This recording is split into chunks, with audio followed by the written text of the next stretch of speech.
Back to the channel. तो जैसे कि आप लोग जानते हैं कि हम लोग पढ़ रहे हैं the think and grow rich, मतलब सोचो और पैसा कमाओ। ऐसा हो सकता है क्या? आज थोड़ी सी जुकाम लगी हुई है, मन नहीं कर रहा था पढ़ने का, बट मैंने कहा कि यार चैलेंज ले रखा है तो इसको पूरा करके ही दम लेंगे, है ना।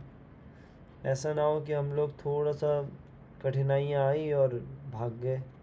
क्विट नहीं करना है, क्या पता आज ही वो दिन हो जो हमारी सक्सेसफुल मतलब लाइफ का एक बहुत बड़ा पार्ट बन सकता हो, है ना। इसलिए जल्दी नहीं छोड़ना है। Wait wait, okay.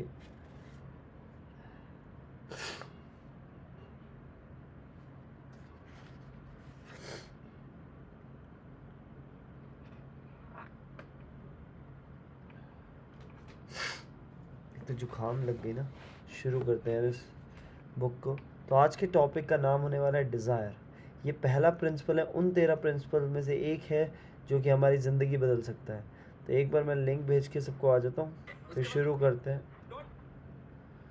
ये क्या चल रहा है? Okay, let's start. तो आई होप सबको। Hello Shivam Kumar, how are you? कैसे हो मेरे भाई? कैसे हो? सब बढ़िया? जल्दी से ज्वाइन हो जाओ यार, जल्दी से ज्वाइन हो जाओ। तो आज का topic number 1, first desire. Sorry, first desire नहीं, चैप्टर 1 डिज़ायर। चलो आगे बढ़ते हैं। सबको शेयर कर दिया?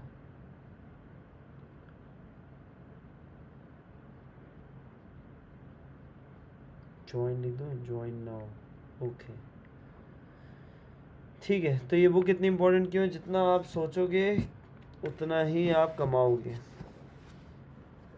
चैप्टर 1, ये है 25 पेज का। The starting point of all achievement, the first step towards riches.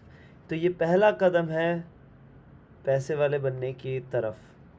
When Edwin C. Barnes climbed down from the freight train in Orange, NJ, more than 30 years ago, he may have resembled a tramp, but his thoughts were those of a king. मतलब देखो, चाहे उनके जेब में फूटी कौड़ी ना हो, बट उनकी सोच इतनी अच्छी थी कि वो सोच बिल्कुल राजाओं की टाइप की थी।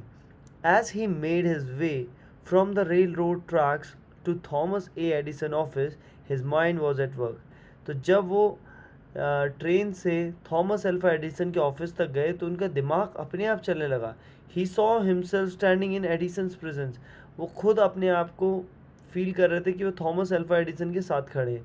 ही heard himself asking mister Edison for an opportunity to carry out the one consuming obsession of his life, a burning desire to become the business associate of the great inventor. तो Barnes का बस एक ही motive था कि उसे Thomas alpha Edison का business associate बनना है। मतलब बिजनेस का में भागीदारी होता है ना, भागीदारी, वो समझ लो, बिजनेस एसोसिएट बनना था उसे थॉमस अल्फा एडिसन का। Barnes desire was not a hope, ठीक है। उसका जो डिज़ायर था वो एक उम्मीद नहीं थी। It was not a wish, वो विश भी नहीं थी। इट वॉज अ कीन pulsating desire which transcended everything else. It was definite. The desire was not new when he approached Edison. It had been Barnes' dominating desire for a long time. और ये देखो, the desire was not new when he approached Edison. ये new desire नहीं थी, ये बहुत पुरानी desire थी। In the beginning, when the desire first appeared in his mind, it may have been probably was only a wish, but it was no more wish when he appeared before Edison's with it.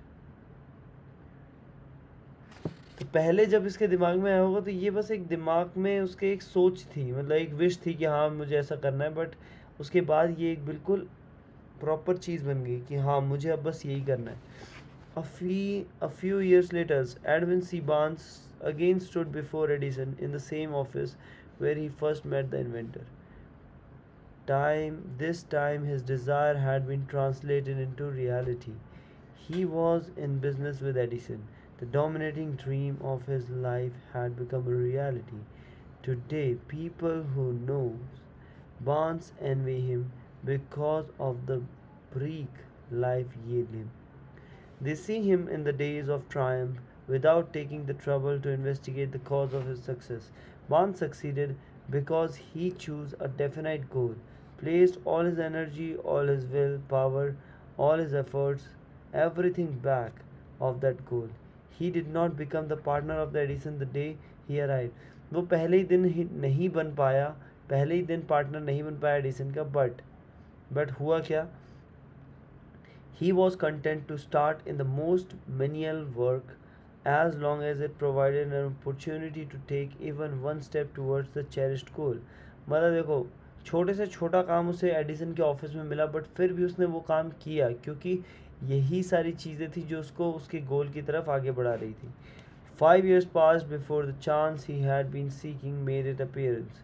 During all those years, not one ray of hope, not one promise of attainment of his desire had been held out of him. To everyone except himself, he appeared only another cog in the Edison business wheel. But in his own mind, he was the partner of Edison every minute of the time.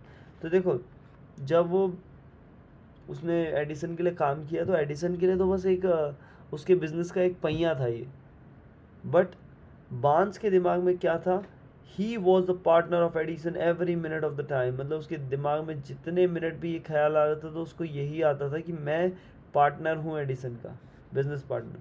From the very that day he first went to work there. It is remarkable illustration of the power of definite desire. Barnes, who won his goal because he wanted to be a business associate of Mr. Edison more than he wanted anything else. मतलब सबसे ज़्यादा वो यही चाहता था, चाहे कुछ भी हो जाए वो यही चाहता था. He created a plan by which to attain that purpose, but he burned all bridges behind him. He stood by his desire until it became the dominating obsession of his life, and finally a fact. When he went to Orange, he did not say to himself, I will try to introduce Edison to give me a job of some sort. He said I will see Edison and put him on notice that I have came to go into the business with him. He did not say I will work there for a few months and if I get no encouragement I will quit and get a job somewhere else. He did say I will start anywhere. I will do anything Edison tell me to do, but before I am through, I'll be his associate. He did not say I'll keep my eyes open for another opportunity in case I fail to get what I want in the Edison organization. He said there is but one thing in this world that I am determined to have, and that is a business association with Thomas A. Edison. I will burn all bridges behind me and stake my entire future on my ability to get what I want. He left himself no possible way of retreat. He had to win or perish. That is all there is to the Barnes story of success. A long while ago, a great warrior faced a situation which made it necessary for him to make a decision which ensured his success on the battlefield. तो एक great warrior की बात हो रही है जहाँ पे same situation उस वॉरियर के सामने भी आई थी और उसका जो डिसीजन था उसने उसे सक्सेस दिलाई बैटल फील्ड में. He was about to send his army against a powerful foe. वो अपनी पूरी आर्मी भेजने वाला था एक पावरफुल आर्मी अपने पावरफुल दुश्मन के खिलाफ. Hello Shashank, how are you? Welcome back to the channel. फिर हुआ क्या?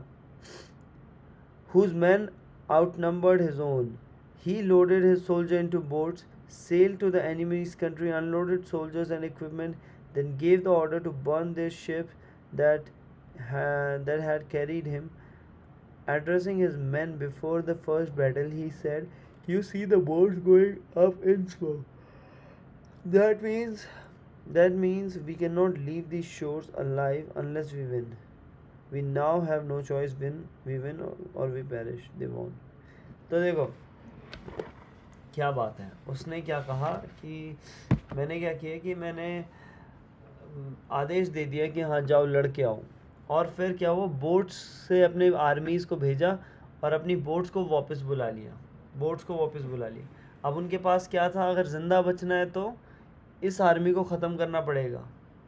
तो ये चालाकी चली थी।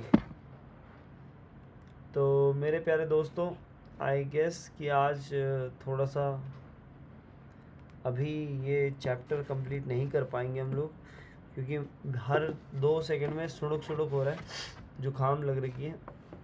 तो हम इसे कल प्रॉपर से पढ़ेंगे। अगर नहीं हो पाया तो मैं इसे रिकॉर्ड कर दूंगा सेशन को, ठीक है। सॉरी, हम लोग कल पढ़ेंगे इसे प्रॉपर तरीके से। बाय बाय, कल सुबह जल्दी भी जाना है, तो मिलते हैं। Bye bye Shivam Kumar, bye bye Shashank, see you tomorrow.